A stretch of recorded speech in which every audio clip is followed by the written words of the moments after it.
Awesome. So, I did that interview with Eric Worre, and I talked about exactly how my network marketing career had gone, and that I had failed in, I honestly, I've lost track. My guess is around 11 or 12 different network marketing companies. And, I was at a pretty low point in my life. I'd lost everything in real estate, and times were just lean, very, very lean. And I wasn't in the right mindset. And I read that book, Go for No, and I basically said, to hell with it. I'm going to freaking go for no. And that's what I did. I set a goal of 20 no's a day, and that's what I did for 6 months. I honestly don't think that I missed a day. And guys, there were weeks, and these are the things that you may not hear from certain trainers and leaders and things, and maybe it's just the lifestyle whole painting the vision, dreaming, whatever. But I'll tell you, I mean, there were weeks where I got 20 no's a day, no yeses. And then there were days that, and I specifically remember there was a Friday where I got a yes, and then I got another yes. I'm like, man, this is awesome. But I stuck to my guns and went for the 20 no's and got 5 signups that day. Now, keep in mind that was in a time where Ray really needed signups very badly, and times were still lean back then. And I truly, because think about it like this. Let's deconstruct it a little bit, and then I'll bring out your trainers for tonight. Let's deconstruct it a little bit. Had I never achieved success in a network marketing company, I never, ever would have been asked to speak on the different stages that I've spoken on. I never would have been on Eric Worre's stage. I never would have been a speaker at Live the Dream. Never would have been a speaker at No Excuses. Never would have done webinars with Networking Times. None of that ever would have happened. And so you start to think back to your career, and you wonder, what if I didn't read that book? You know what I mean? Maybe I would have tried to have a go at it back in real estate or something like that. I don't know. So it's amazing. Two things. Number one, how grateful I am for the trainers that you have here tonight. And I am honored, so honored and grateful that they took time with their busy schedule, especially on a Sunday night, to spend some time with you. And, please show them your gratitude as well and your full attention. And, turn off Dances with the Stars and Skype and all these other distractions and Flappy Birds, or I guess that's already gone, or whatever. And pay close attention to these guys, because what I want for you is I want you to get the same benefit that I got out of their training, and that is life-changing. This is not a light, let's all feel good kind of thing. This literally can change your life if you allow it, if you pay attention, if you really apply it in your life. And this doesn't matter. I know most of you are in network marketing. I know some of you, I think I have some of my insurance group on here. We have real estate people probably sneak on these every once in a while. And, wherever you're at, it does come down to a numbers game, and it does come down to the mindset to apply to get that numbers game, and you're going to hear the best of the best tonight. And so I'm excited. I'm going to pass over. Let's do one more. Before I pass it over, let's just check it out. Let's see how many people are playing along here on Facebook. All right, so 147 comments. That's pretty cool. Woot. Let's get the party started. So I'm going to bring out my friends, and just, the second thing, I was about to go into number two. Number two, I still can't believe I haven't done a webinar with these guys before. So I'm going to beg them for forgiveness. I'm going to beg them to pretty please with cherries on top, perhaps possibly do another webinar with me in the future as well, because their information is pure gold. My friends, Richard Fenton, Andrea Waltz. Art, can you guys hear me? Yes. Hey, Ray, can you hear us okay? Yes. Probably the oddest introduction you've ever had, right? I love it. That was awesome. That was terrific. Awesome. Well, let me pass you guys. I assume you have some kind of fancy show for us, so let me pass you over. I'll try and figure out technology here. Sometimes this, hopefully that'll work. I think I just made you presenter. Is that correct? Uh-oh. No? Let's try again.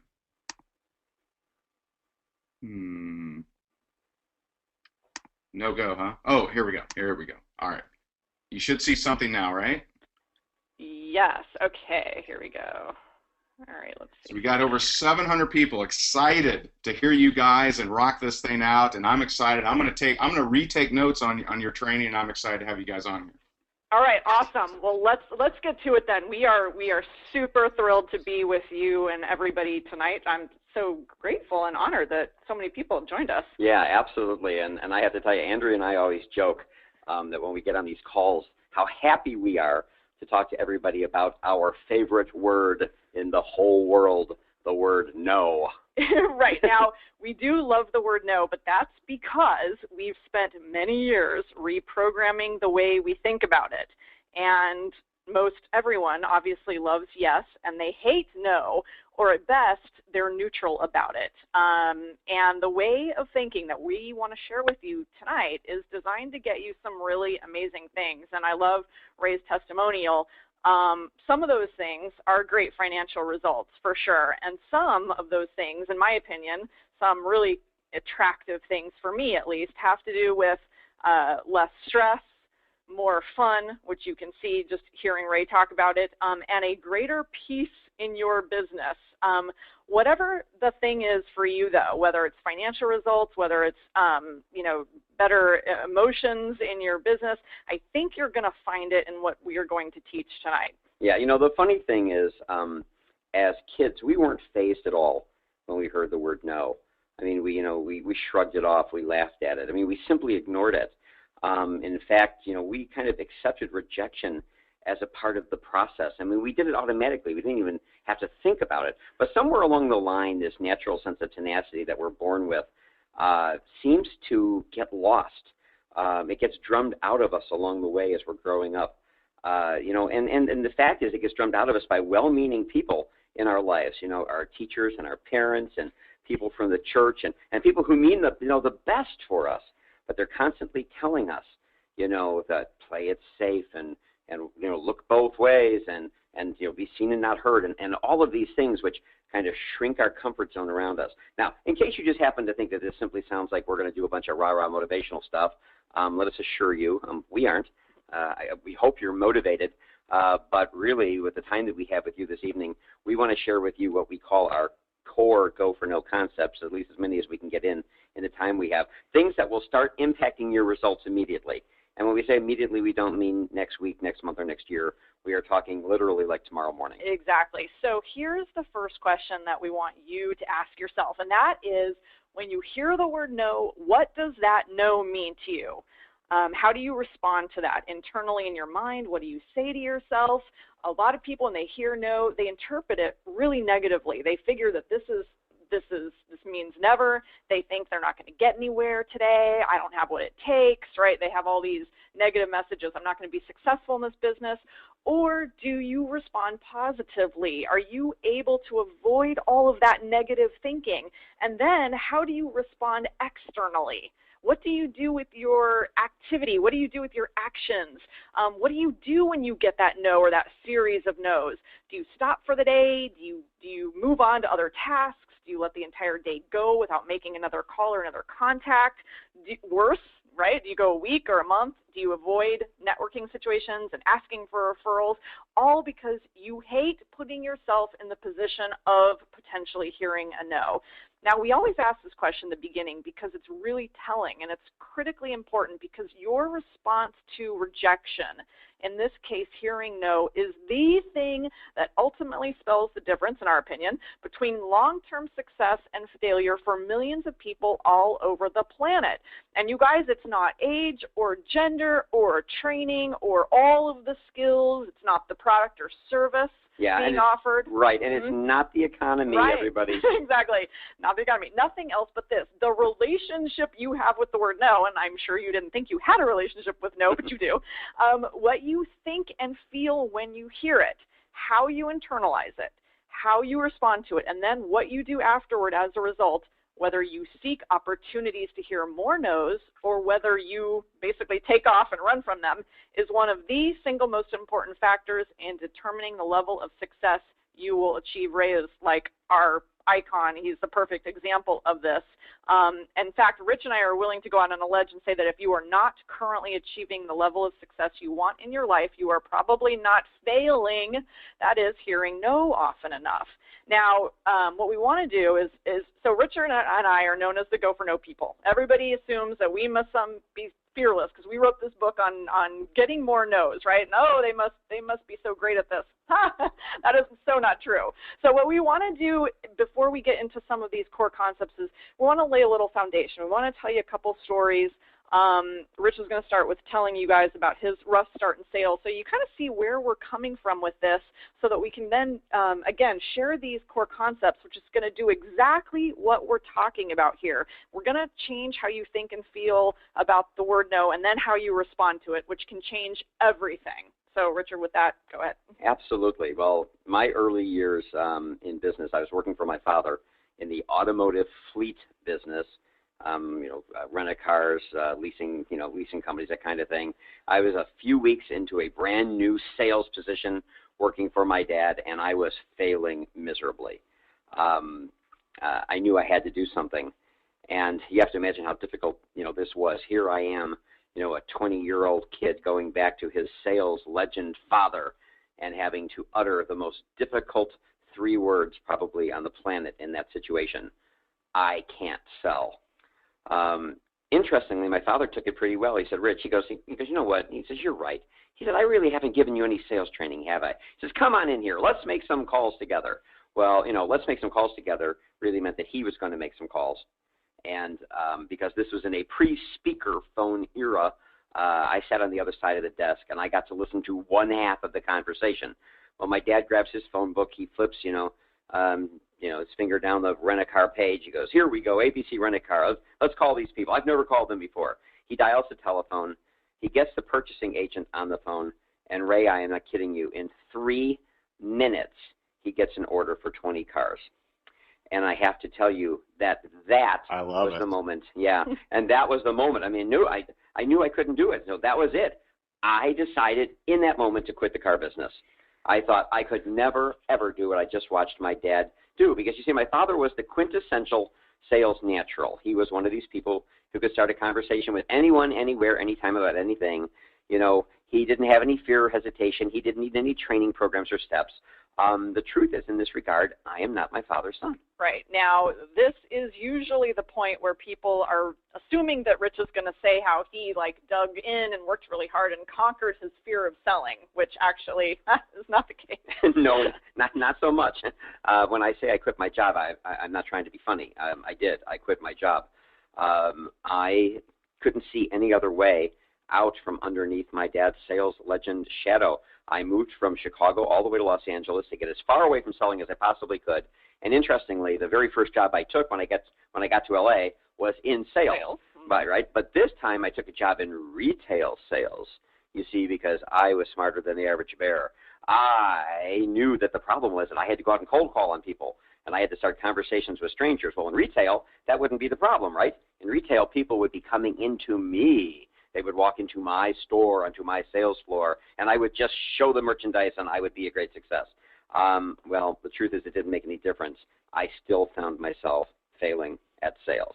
Now, for those of you who have read the book, Go for No, this story might sound just a little bit familiar to you, and that's because this story in the book is my story.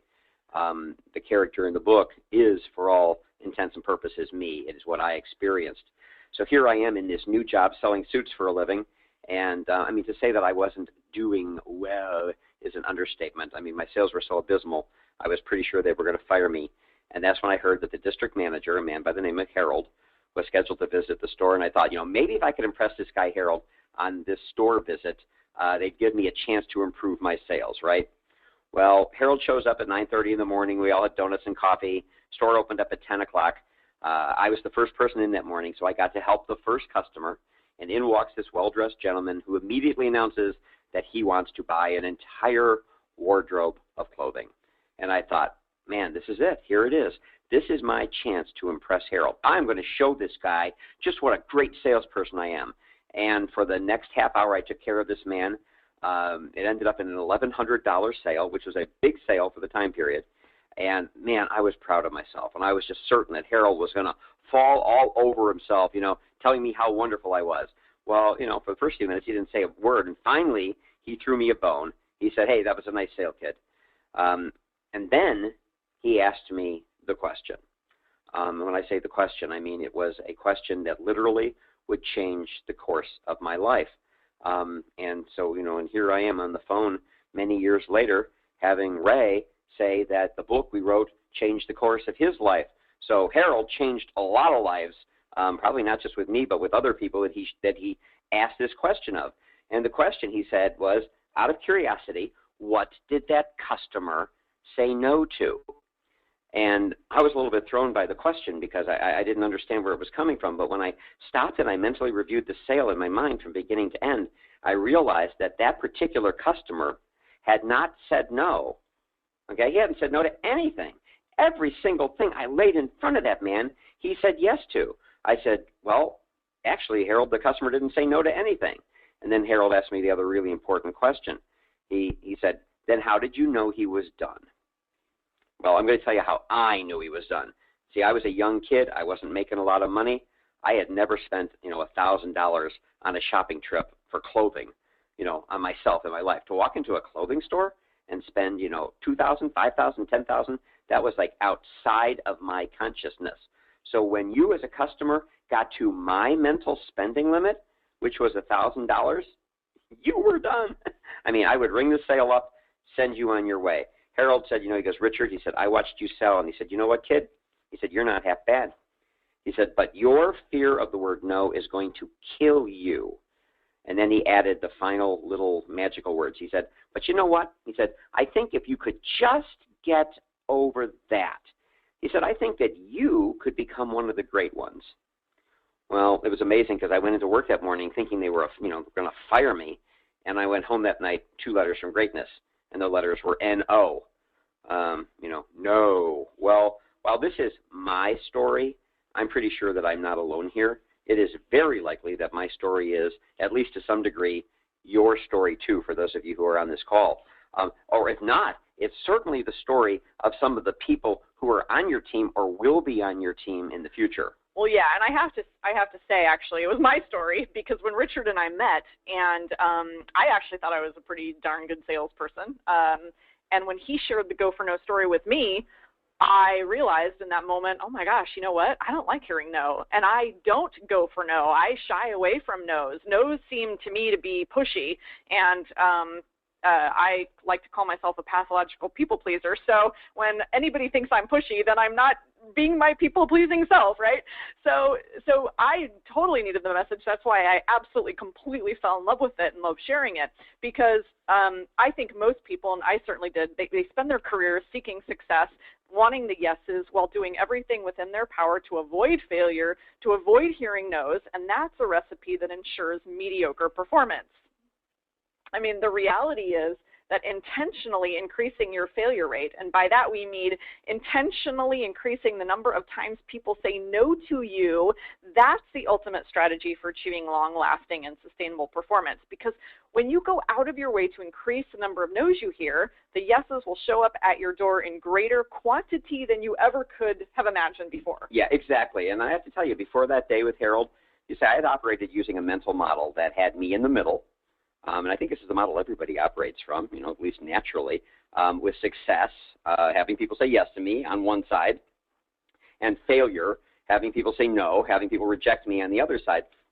And you see, I thought it was my mission in sales and in business, and quite frankly in my life, I thought it was my mission to do everything within my power to move towards success and to have people say yes to me while simultaneously doing everything within my power to avoid failure and rejection and having people say no to me.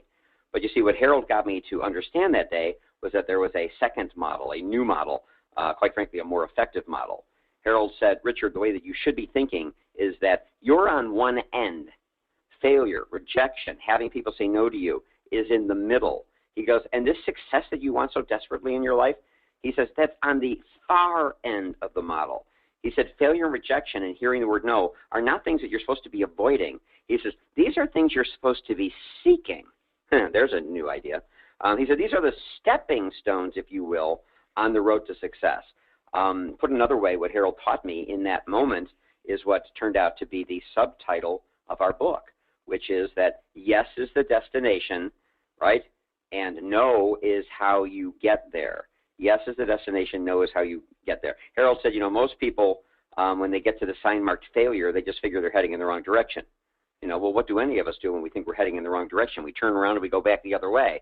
Well, geez, if the sign says failure 2 miles ahead, we must be, going in the wrong direction. Well, Harold said it's not. He said when you see the sign marked failure, when people start telling you no, when you're experiencing massive rejection, he said you are not going in the wrong direction. You're going in the right direction because success is always straight ahead. Yeah. So we like to say that the number that really matters in business and in your life, you guys, is your NQ, your no quotient. It's the number of times you are willing to hear no before succeeding. It's the number of times you are willing to get knocked down and then get back up, knowing full well that you are probably, almost certainly going to get knocked back down again. And that is really the number that determines greatness in today's world, because the history of the world's greatest people and the movers and shakers and doers and everybody that you see who wins the sales awards and recruiting awards and the people who are walking across the stages and getting cars and trips and all that, these are not people who shy away from no. These are people with incredibly high no quotient. So the idea here is to start living in what Richard and I like to call a go for no world, where you see no differently. And here's what I like. It can make things a lot more fun and empowering. And I love that because we're not trying to pretend that no doesn't exist. It does exist. So let's make it for our benefit. Let's turn this thing around and turn it into an asset rather than an obstacle. So here's what we're going to do. We've got some time to talk about our core concepts. And what this is from is, after we wrote Go for No, we had it for a few years, and I badgered Rich for years, actually, to create really something in-depth that we could provide people. So he spent about 3 years creating our Mastering Go for No training program. We call it Mastering Go for No. There's 20 core concepts. They are strategic. Some of them are mindset oriented. It's all designed to help people master and apply Go for No to whatever business you're in. And so it's us, 3 CDs on audio. So that's what we're going to take you through, is a couple of these core concepts, our favorites that we think that can make the biggest impact. So let's start with the first one. Yeah, let's see. The first, I guess the first idea, first concept we want to share with you tonight is core concept number 9 from the CD program. We're going to kind of bop around here. Having yes goals is important. Having no goals is critical. And this is what Ray was kind of talking about. Yes, no goals. Exactly. So all of you listening to this, I'm sure, are fantastic goal setters. You've been taught and trained to set yes goals. That's what we all operate with, and that's like a goal for the number of times people say yes to us, right? How many sales we generate, what the dollar amounts are, a goal for a number of people we add to a team if we're in a business where we're trying to recruit people on our team, and that's what we've been taught to do. And the flaw is that once we achieve our yes goal, or sometimes even as we get near to achieving our yes goal, we tend to divert our attention to other tasks, right? We reward ourselves for our success, but how do we reward ourselves? Well, we usually slow down. We take time off. We, get involved in non-sales oriented tasks. We maybe playing golf or going to a movie or shopping, and we're not saying you can't reward yourself, but what we tend to do is we just slow down, right? Even if we're on a hot streak. So there's a better approach that can dramatically increase your performance. Ray talked about it a little bit, and that approach is to stop setting yes goals and to start setting no goals instead. Right. In other words, stop setting goals for the number of sales that you intend to make or the number of people you intend to recruit and add to your team. All the yeses. Yeah, all the yeses. And start setting goals instead for the specific number of times and the specific number of people that you are going to get to say no to you.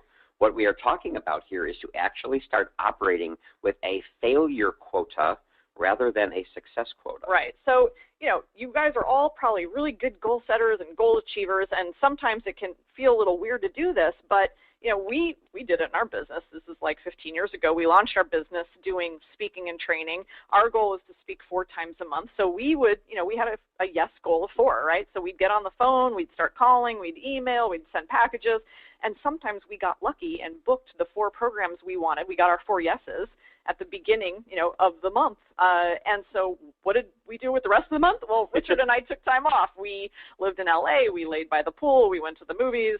And then we had an epiphany, and we said, gosh, we're starting to teach people Go for No, and we're not really living Go for No as much as we should. So we decided to change the way we set goals, and we started setting no goals. And for us, we decided to have 100 companies say no to us each month. And we knew that if we did that, which actually was kind of insane because it was really hard to get to that crazy goal even back then, when someone said yes to us, we didn't stop to celebrate. We just knew we had to keep going to hit this no goal, keep contacting, keep contacting. And what was amazing is that we found in any month in which we actually hit this no goal, we had more business than we knew what to do with. We were getting our yeses and we were just collecting more no's. And whenever, things would go back and we'd have a lean period and we weren't, where we wanted to be financially, we could look back and see, on the calendar where we just kind of fell out of, setting our no goal. We would just kind of slip back into the yes goal mindset. Right, and that's the insidious thing about only having what we call yes goals, right? Sometimes these yes goals end up limiting your performance rather than driving it upward.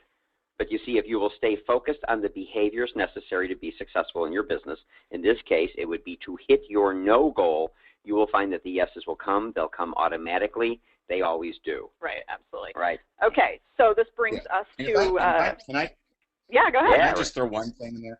Yeah, go for it. One thing that I noticed other people did were, they would say, hey, I've been, prospecting for X number of days, weeks, months, whatever, and I don't have any yeses. And, by applying this, I always found, when I went through the, just 6 months, pure craziness, 20 no's a day, and after that period, I never again, I think it trained me, I never again looked at, oh man, I don't have any signups. I just looked at, okay, what habits created those lack of signups? I didn't get enough no's.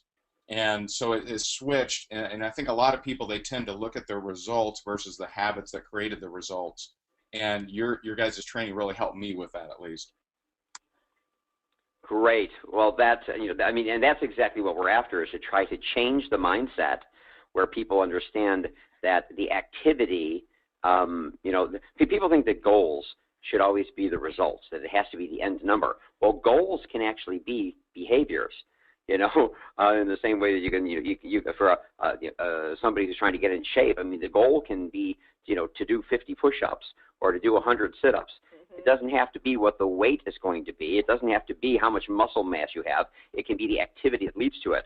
And so that really is our goal here, is to shift people's thinking from the end result to the behaviors that achieve them. Yeah, I love that. And that kind of dovetails really nicely into what we're going to talk about next, which is also it kind of really dovetails into this whole thought process about these no goals. And then once you create that no goal and set that no goal, what we want to say here is this is from our training program. This is number 4, and that is to focus on quantity first and quality second. And specifically what we're talking about here is the quantity and the quality of your sales and business, the business opportunity presentation. Right. So quantity, of course, refers to the number of people that you are going to approach with your organization's story. Right. While quality refers to how well you explain the features and benefits of the products and the business opportunity and all that. Right. Now, we do not want to discount the importance of doing a quality presentation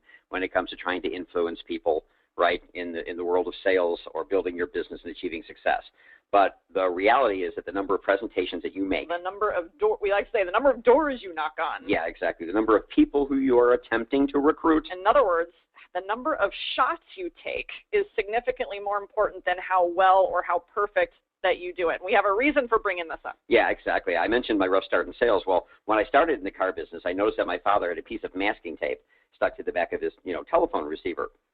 And on it he had written, three words, and the three words were unseen, untold, unsold. Well, being new to the world of sales, I asked my dad what that meant. And my father said, Richard, he said, selling is nothing more than telling your story to as many people as you can, as fast as you can. He said, if people remain unseen and untold, they will forever remain unsold. Well, let's face it, it just doesn't get any simpler than that. See, what my father did not say was that the key to success was to be perfect in the way you told the story. It was just to tell as many people as fast as you could. And that's really our point here, is that the best, most perfect approach in the world, the one that the one that you practice for hours or days or weeks, or for some of you months, is completely wasted if you don't deliver it.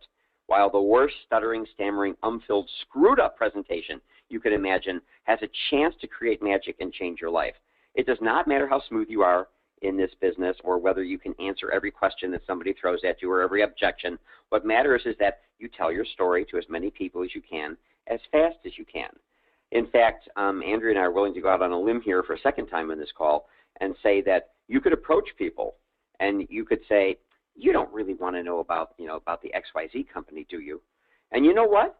Some people are going to go, I don't know, what's XYZ? What do you do? What's your product? How does it work? How will it change my life? And suddenly you're going to find yourself in a conversation. And that was the goal in the first place. Yeah. Now, obviously, we don't recommend this. We always say we don't recommend this approach. But it's a great example to make the point that the worst presentation that is delivered is infinitely better than the perfect presentation that's never delivered. Now, the problem is that, as Rich said, many people spend so much time preparing and working and being nervous about their approach. They never get around to approaching anyone. Somehow they're just never ready, right? Never ready, never perfect. Well, the best way to perfect the quality of your approach is to increase the quantity of people you approach. And I'll just throw this in too. One of the things that we've done over the years is we've done this 30-day Go for No challenge. And, we challenge people to see how many no's they can get in a 30-day period. And one of the cool things that I've noticed over the years is people's feedback. And they say, it wasn't until I forced myself to get those no's and forced myself out there that I really saw where my gaps were in my skills.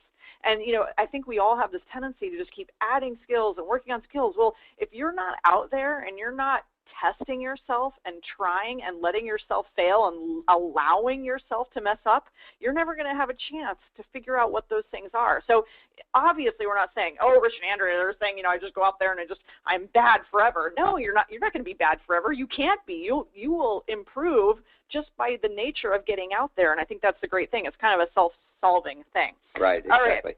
So let's move on. Richard, we have things that we need to cover. Keep going. Do we? Well, we have to tell you that kind of, in this way, this whole quantity, being the first and foremost part of your focus, this lets, the SW principle go to work for you. Some of you have heard this, right? Some will, some won't. So what? And we have to credit Jack Canfield, actually, for the person who introduced us to the fourth one. Someone's waiting. Right. Right? Some will, some won't. So what? Someone's waiting. Yeah, some will. You're going to make your presentation. It's going to be easy. Some won't, no matter what you do, no matter what your product's pricing is, the startup fee, or anything else. You're just not going to do it. And then so what? And this is where your response to the no comes in. Your attachment to the outcome. In this case, your attachment to the yes needs to become so what. And I know that sounds cliche to just say, oh, just say so what. That sounds so easy, right? And for most people, at this point, it seems impossible to not have no affect them in some negative way. And the question is why? Well, it's because you've spent so long on the yes-no emotional roller coaster that you are used to the ups and downs. You're used to that pressure and that stress, but it's exhausting and it's draining. It doesn't serve you. It's not helpful, and it's not inspiring to beat yourself up over a no, right? Because then it's like you beat yourself up and, oh, that sounds fun. Let's do that again. Well, that's why, in addition to engaging in what we talked about tonight, like the intellectual strategy, of setting no goals, you must be simultaneously, you must be constantly working on your mindset around this no. You've got to reprogram how you feel about it. You've got to get yourself off that emotional roller coaster and make the full transition to living in a go for no world and not the go for yes world that we've all been, taught and trained to live in. So, and then I just want to say, mention about this idea of someone's waiting, because that's really interesting too. For most of us, because living in this go for yes world. It's like, okay, we got to know, no means never. Instead, you really want to think of it as no means not yet. So you have a list of people you've probably talked to. You've got, referrals that you may have. You've got happy customers. You've got someone's card, somebody that you've met. These are all the someone's waiting. There's always someone waiting. But the problem is most of the time we live in this go for yes world, meaning we're always operating in a way that has us avoiding situations where we could be rejected, avoiding, right, that potential no. So we get complacent. Maybe we get lazy. We wait for the easy phone call. We wait for the customer that happens to fall into our lap rather than getting out there and making something happen in our business. When you take the someone's waiting seriously, you have far less emotional reaction because you know you have opportunities around the corner, and you've got to keep going quickly because, you see you've got a need for speed, you've got that someone's waiting, so it helps with the emotional reaction, and it also helps you keep on track for getting your no goals. Right. And this is what brings us really to our next important go for no concept, which is that no doesn't mean never, no means not yet. Yep. Now, I know that there are numbers people out there. I'm a numbers person, so if you love numbers, here are the numbers I think you'll find really interesting. The selling statistics that we found most impressive when we did our research were that 44% of all people give up after they get one no from somebody. They present their product and service, the person tells them no, they never go back to that person again because they believe that no meant never. 22% more give up after hearing a second no, 14% more after the third no, 12% more after the fourth no. Well, if you're doing the math, it means that 92% of all people will give up before getting a fifth no from somebody, and yet the research project that this came from showed that 60% of all customers will say no 4 times before they finally say yes to you. So when we ask the question, we all ask the question, how do I get in the top, 8 or 10% of all performers? The answer is simple. Stay in the game. Be in the game long enough so that when everybody else has gone home, there's only 8 people standing there waiting for 60% of the customers who will finally say yes. That's how you end up winning the trips. That's how you end up with the great life. You end up with it by staying in the game. And this really kind of brings us to, I guess we're getting close to the end here, aren't we, Andrea? Which we are going to have, I know, Ray, we talked about this.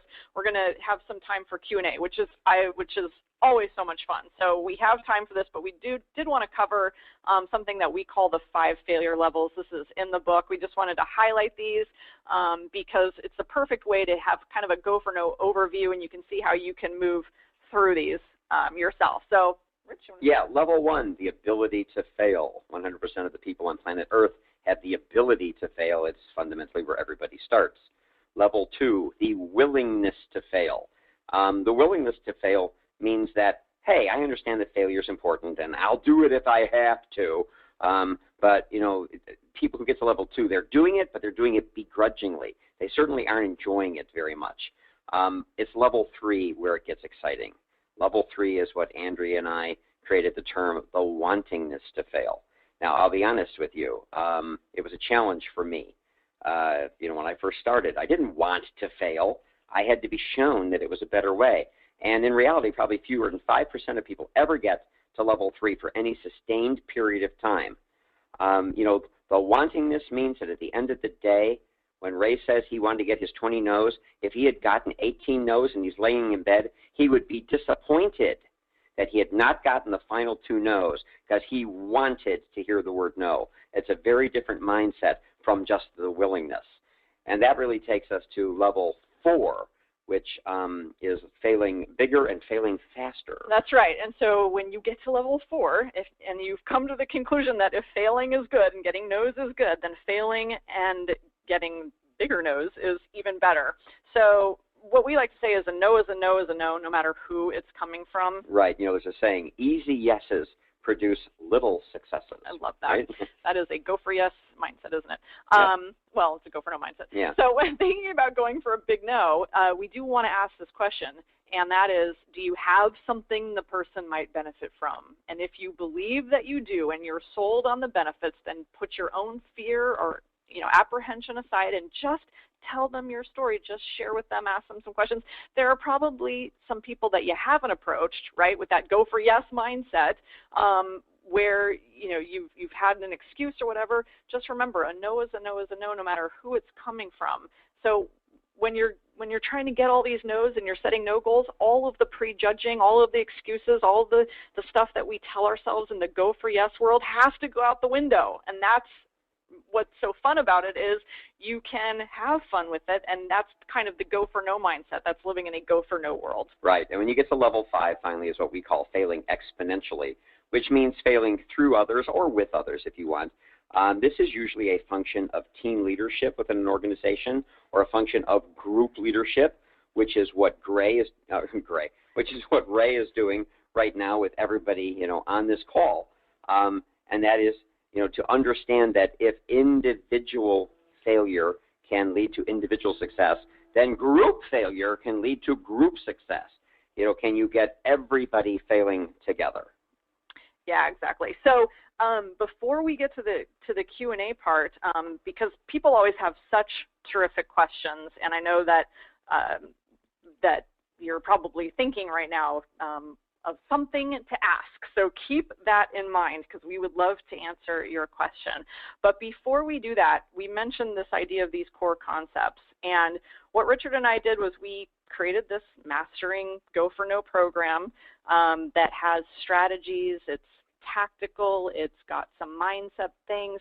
So for any of you who really want these concepts, that you think that you need these concepts to make this shift in your business, to make kind of this shift in your life, because you've listened to this and you feel like this is an issue for you, that the fear of failure and rejection and hearing no is something that's been holding you back, then I would highly recommend that you take advantage of this. And I've got something really cool that is kind of fun. I'm actually kind of looking forward to this. What we have in this package is called the Breakthrough Pack. And it's at our website at goforno.com. It's very easy to find, and actually, I do have a special link that we can send out to everybody on the GoTo webinar piece. But anyway, what you get in this is what I consider to be our best suite of materials.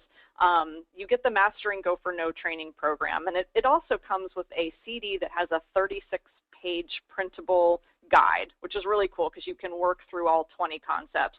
It also has a 98-minute documentary movie. Rich and I drove 12,000 miles across the country. We interviewed 58 top performers who've used the Go for No concepts to achieve success in their lives and their business. We interviewed some 7-figure earners in the network marketing and direct sales industry. It's really an interesting document. We're not even in the movie, by the way. And then we've got the audio CD called Reprogram How You Think About No. And this is a collection of Go for No reprogramming statements set to music. So when you need that ongoing reminding and reinforcement, it's kind of the thing after you watch the movie, after you listen to the 20 core concepts, you go through them, you listen to those a few times, you listen to that as the reinforcement. It's kind of the perfect thing. So what we have at our website here is we actually sell this for $167. We've got a special coupon code that you guys need to type in. It's just RH1 for Ray, obviously. That takes $70 off to make this package $97. But here's what I want to do. I have 25 copies of a book that Richard and I wrote a couple years ago, actually, called $1 Million Year. And it's a little fable, kind of like Go for No. It's very short, and it was inspired by us going on the MLM cruise. We went on this cruise. We learned all these really interesting ideas and concepts from, seriously, 6- and 7-figure earners. We wrote this little fable, and I've got 25 of them here. So if there's 25 people who really want this package, the first 25 who order, I'm going to fulfill these from my office here. Rich and I are going to sign these books. We're going to throw this Breakthrough Pack and the copy of $1 Million Year in a little Go for No backpack. Well, we're going to pack it up. I'm looking forward to this. It's going to be so much fun. And so you'll get this special package from our office here in Florida. We won't send it through our fulfillment center. So if it sounds good, be sure to go to goforno.com, go to find the Breakthrough Pack, type in that, when you buy it, type in that coupon code. It'll take the $70 off. And for the first 25 people who want to take advantage of this, you'll get the copy of $1 Million a Year. So with that said, you know, Rich and I always want to make the point, but right before we get to the Q&A, it's really important that we make this point, because I never want people getting off a call with us to think that, you know, we ever recommend you being pushy, aggressive. We don't want people to hate you. This is about serving others, and it's really important that we're clear about that. And we talk about that in much more detail in the Mastering Go for No program, that Go for No is not to be used as a tool for evil. This is not about manipulating people. It's not about badgering people. It's not about having people run from you. But most people give up way too soon. And staying persistent can be, and it is, a win-win. So what we're talking about here is, and kind of the underlying philosophy is, to have a to sell is to serve mindset. And the problem is that a lot of people see sales and service, you know, serving others, helping the community, helping other people's lives, as choices. You know, you either sell them or you serve people. Well, no, you do both. And so that's really what Go for No is about. It's about doing both of those things simultaneously. Right, and Go for No is, in our final little thought here, is not just a sales concept or a business concept. It really is a life philosophy. Go for No can help you sell more product or build your business or anything else that you want in business. But, you know, it's also about getting a better table in a restaurant. It's about getting an upgrade in a hotel. It's about getting your kids to eat their spinach. You know, it's about everything that we encounter every minute of every day, where we have that moment where we say, oh, I wonder if I should ask. And then that voice in your head says, oh, they'll probably just say no. And we want the next voice to be, that's right. That's the worst that can happen, is they might say no, but they might also say yes. That's what Go for No is about. And we invite all of you to start living in a Go for No world with us starting today. So Ray, can we do some Q&A? Yeah, absolutely. Very, very cool. I mean, such a great training. There's some people that want, I think they want the link and the coupon code again. Some people are asking for that. All right. So that, you know, number one, very cool to give a, you know, pretty big discount on that. And I believe, please correct me if I'm wrong, but I think I may be in the book, the Millionaire book, right? Oh, in $1 Million a Year. Yes. You know what? You know what's funny about that is you wouldn't know it, because what we did was everybody's name is changed. Like everybody is. I see. We took a lot of lessons, and then we just made. Yeah, we have composites of people. So the answer is yes and no. Yes, you are, no. Got it. But not by name. Yes. Awesome. And some people are asking, do you ship this outside of the U.S. or how does that work? We absolutely can. Yep. Okay, cool. Awesome. So would you guys like me to read you some of the questions? Is that the easiest way? Yeah, that'd be perfect. Yeah. Okay, cool. Awesome. So my friend Jay is saying this was an awesome training. Thank you very much. Amazing. Thank you from John. Very nice. Let's see. and I'll throw a little bit. You guys, I love it that you said it toward the end. You know, Go for No. You don't take this package of information, put it in a pillowcase, and beat people over the head with it. It doesn't mean to, you know, relinquish all, you know, networking, human relations skills and just, you know, blast through getting rejected after rejected with zero, you know, cognizance or awareness of other human beings around you. It's just to change the way you think about no's. And instead of being, you know, gloomy Gus, eat ice cream, let's go gather up as many no's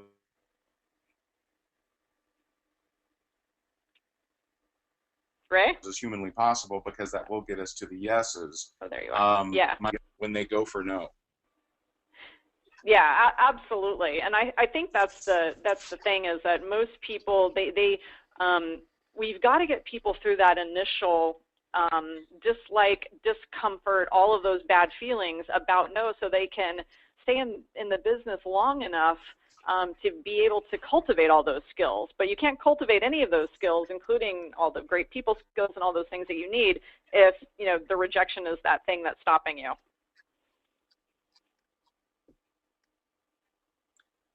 Yeah, so just asking the question, and I had a lot of people after my interview with Eric Worre. A lot of people asked me, "Well, what did you classify as a no?"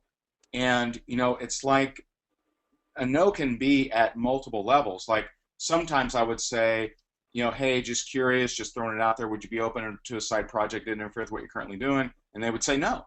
Well, Mm-hmm. that is a no. Mm-hmm. Sometimes I'd be following up and saying, hey, did you get a chance to watch the video? Yeah, and I hated it. Okay, Mm-hmm. that's a no.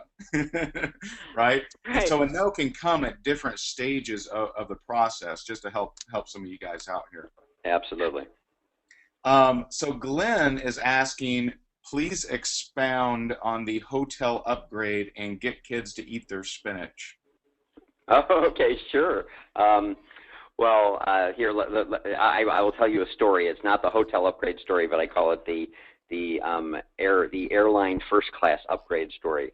I get on an airplane one week. I'm coming back from doing speaking. I had a no goal that week of getting 10 no's, and I had 9. And I will tell you the truth, I was kind of disappointed that I hadn't gotten my 10th no. I get on the airplane, and for whatever reason, I'm booked in a middle seat. And at that time, I was a lot heavier than I am right now, and I'm not a small guy now either. And I get to my seat, I'm in a middle seat, and here on the window in the aisle are 2 other very large men. So now I'm going to be the 3rd large guy in a very tight row of seats. I climb in, I get into my seat, I tuck my elbows in, and I'm preparing for 4 hours of misery. And as I sit down and I look forward, I can see through the curtain into first class that there is a seat empty up in first class. And my very first thought was, man, they'll never move me up into first class. You just can't ask the flight attendant to move you into first class, right? And then I thought, wait a second, I got 9 no's. I want my 10th no. This is a guaranteed no, because they are never going to move me just because I ask. Here comes the flight attendant. I said, excuse me, miss, you see there's 3 of us. We're kind of big. We're wedged in here. Is there any chance, I fly your airline on, is there any chance you could move me up into that first class seat? She goes, sure, sir, come with me. And 2 minutes later, I'm sitting in first class drinking a free glass of wine. Why? Because I went for no. And that happens now with us regularly, whether we're in restaurants trying to get a better, the better table in the window, or in hotels. Just say, hey, do you happen to have a mini suite available at the same rate? Oh, sure, why not? It's seriously a matter of asking. Yeah, the point is exactly. The point is asking. One of the coolest books I ever read, and it was the thing that actually because this has always been an issue for me. I guess that's why I love Go for No so much, is because I needed it too. And that is The Aladdin Factor by Jack Canfield. And the entire thing is, ask and ye shall receive. It's that whole idea of asking. And so I think that one of the things that I like to tell people, especially during our Go for No 30-day challenge, is I say, that first week when you're trying, especially for people who don't go for no, who for them the whole process is kind of daunting and maybe a little scary and those types of things. I say, well, then try to do it with not scary people. Don't do it in a business sense. Don't do it in a sales sense.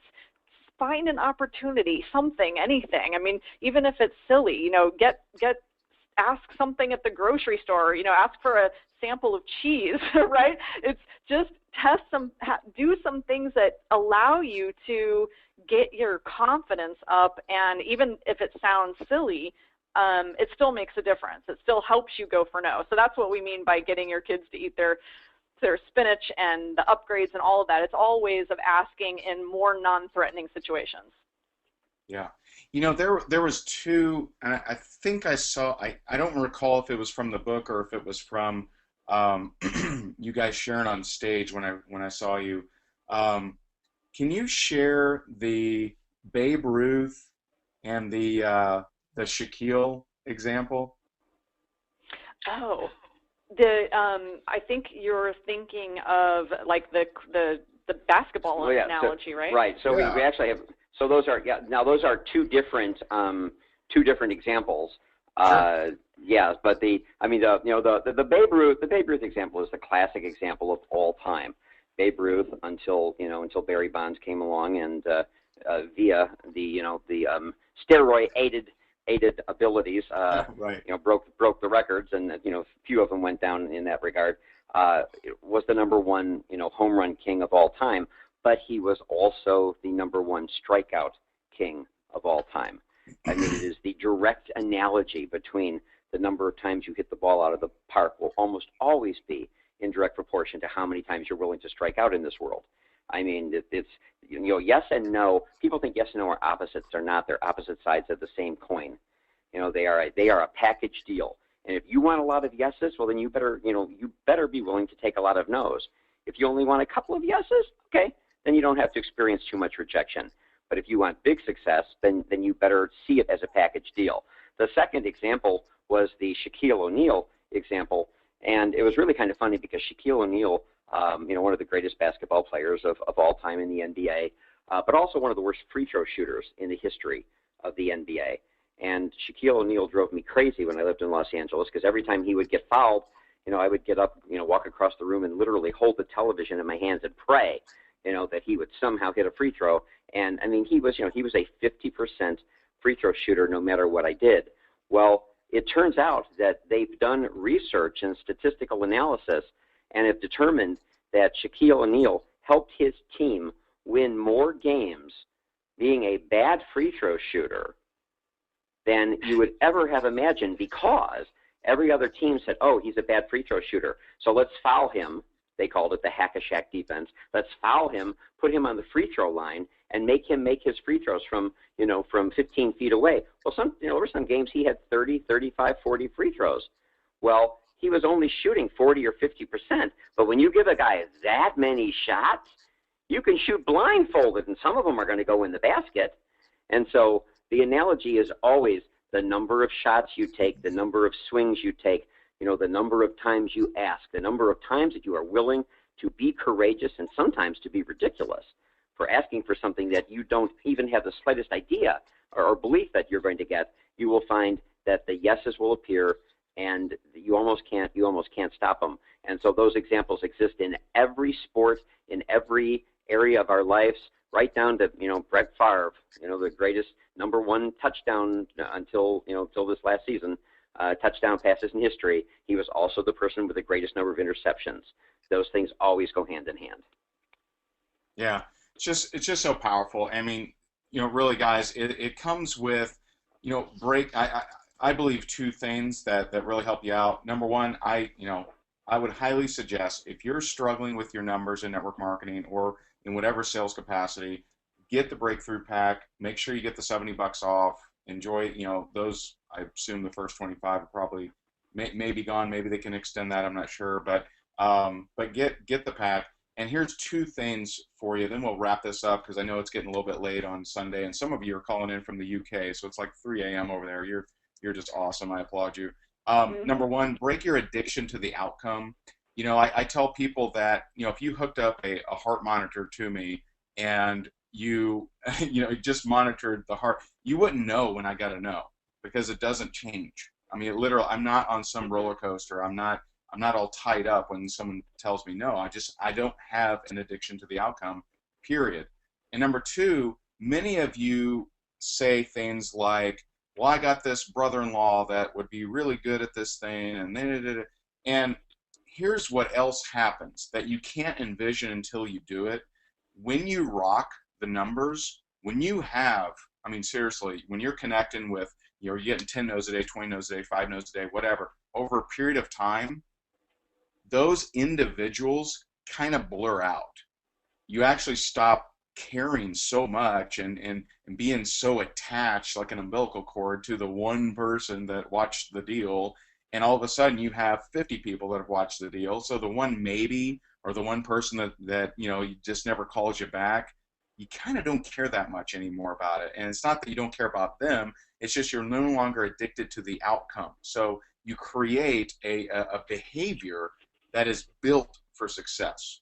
And many people that I run into, maybe not on here, but many people that I run into, they have a behavior of failure, in that they go through the roller coaster. They get upset when someone tells them no. They do, hold back and play small and don't go after that person that they just know for sure won't say yes to them. Well, instead, you have no idea.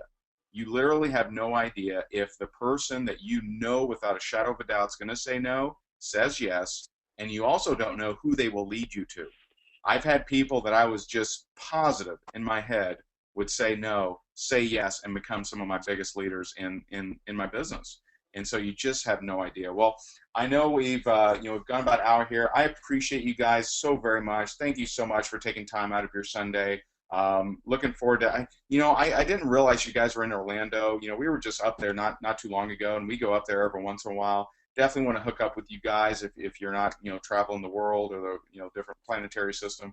And appreciate you guys so much, and you guys just rock. Any last words for the hungry students on here? Oh my gosh. Well, first of all, thank you again for having us. I really do.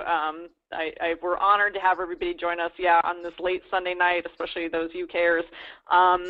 I would say, I love what you said about the prejudging, and that's what we tend to do. Is we've lived in a go for yes world for a long time, and it causes a lot of pressure, a lot of stress, unnecessarily. And so it is a matter. You can reprogram it. I know I've done it. So I would just encourage everybody to try the concepts, set some no goals, and roll with it and see what happens. Have some fun. Get some fun and some lightness in your life and in your business. Exactly, and I'll just wrap up by saying we're standing here in the 22nd floor of a high-rise in downtown Orlando, looking out over the city lights right now. The Amway Center is off here to our right, and here's just this sea of little dots. And I will tell you that if you think of that sea of little dots as 1,000 people, and that any one of those people, there's one person out there, if you were to approach them and invite them into your business, into your life, into your world, that person could make you a millionaire. The question is, who is it? Which one is the one that's going to change your life? And the answer is we don't know. And the person who is averse to rejection is the person who says, well, if I don't know which door to knock on, I'm not going to knock on any of them. And the person who lives in the go for no world says, well, I know how to get to them. I'm going to knock on them all.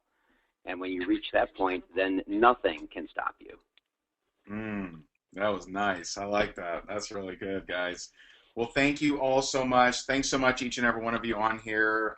Just so excited. Some of you, you're going to change your life with just this training right here, and some of you dive in a little bit deeper with the breakthrough pack, of course.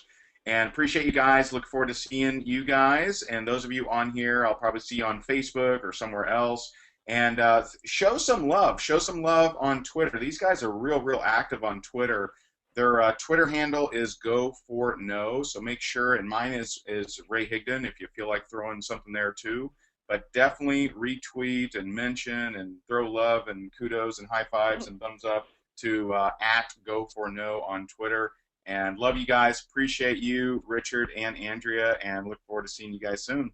Thanks, Ray. Yeah, absolutely. Thanks, Ray. Good night. Good night, everybody. Bye, guys. Have an awesome night. Bye-bye.